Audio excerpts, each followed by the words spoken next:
ഒഴിവ് വരുന്ന രാജ്യസഭാ സീറ്റുകളിൽ ഒന്നിൽ ലീഗ് നേരത്തെ അവകാശവാദം ഉന്നയിച്ചിരുന്നു. General secretary KPA Majeed, PV Abdul Wahab എന്നിവരെയാണ് ലീഗ് പരിഗണിക്കുന്നത്. സെക്രട്ടേറിയറ്റ് യോഗത്തിൽ രാജ്യസഭാ സീറ്റ് ചർച്ച ചെയ്യുമെങ്കിലും അന്തിമമായ തീരുമാനമെടുക്കില്ല. തീരുമാനമെടുക്കാൻ പാർട്ടി അധ്യക്ഷനെ ചുമതലപ്പെടുത്തും. അതേസമയം നാദാപുരം സംഘർഷവുമായി ബന്ധപ്പെട്ട് സർക്കാർ വകുപ്പുകൾ തയ്യാറാക്കിയ നഷ്ടപരിഹാര കണക്കിൽ ലീഗിന് കടുത്ത അതിർത്തിയുണ്ട്. 70ഓളം വീടുകൾ തകർന്നതിന് 6 കോടി രൂപ മാത്രമാണ് നഷ്ടപരിഹാരമായി കണക്കാക്കിയിരിക്കുന്നത്. ഇതിനെതിരെ സെക്രട്ടേറിയറ്റ് യോഗത്തിൽ വിമർശനമുയരും. സർക്കാരിന്റെ ഭാഗത്തു നിന്ന് ഇരകൾക്ക് നീതി കിട്ടാനായി പാർട്ടി നടത്തേണ്ട ഇടപെടലുകൾ ചർച്ചയാവും. അക്രമികൾ നടത്തിയതിനേക്കാൾ വലിയ ക്രൂരതയാണ് നഷ്ടപരിഹാരം കണക്കാക്കിയതിലൂടെ ഉദ്യോഗസ്ഥർ കാട്ടിയതെന്ന് മുതിർന്ന ലീഗ് നേതാവ് റിപ്പോർട്ടറോട് പ്രതികരിച്ചു.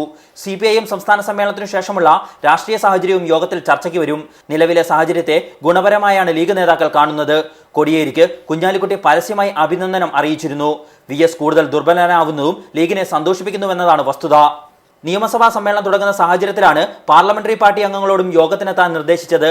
ബാർക്കോഴ വിഷയം, ബജറ്റ് അവതരിപ്പിക്കുമ്പോൾ പ്രതിപക്ഷം നടത്താൻ സാധ്യതയുള്ള സമരം എന്നിവ യോഗത്തിൽ ചർച്ച ചെയ്യും. ശനിയാഴ്ച രാവിലെ 10:30 കോഴിക്കോട് ലീഗ് ഹൗസിലാണ് യോഗം. KR Saju, reporter, Kozhikode.